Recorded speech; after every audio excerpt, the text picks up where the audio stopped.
Ha fatto molto scalpore sui social l'immagine del sindaco che entra al comune nella totale indifferenza verso chi protesta in quel momento sotto il municipio per rivendicare sui tagli fatti agli assistenti ASACOM verso una categoria che ha estremamente bisogno di assistenza. Un video è diventato virale con tanti commenti. A tal proposito arriva oggi anche la nota dei consiglieri comunali della DC, Spataro, Bongiovi, Zicari e Vitellaro, affermano come la legittima manifestazione dell'Associazione dei Disabili ha espresso ancora una volta la pochezza politica e amministrativa di un sindaco che volta le spalle anche ai disabili.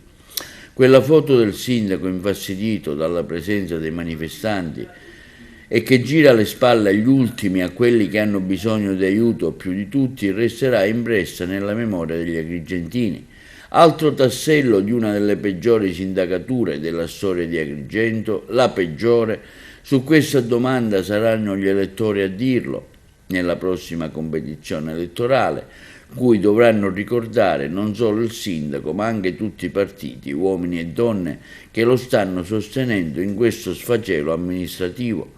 Dopo il caso dei sub, la Villa del Sole, feste e festini, inchieste varie che hanno visto coinvolti stretti collaboratori scelti direttamente, almeno sulla carta, da lui il regalo dei parcheggi ai privati, ora il voltafaccia anche sui disabili, anello debole della nostra società, che meritano almeno una comprensione umana rispetto a scelte amministrative scellerate a danno loro e delle famiglie che le assistono.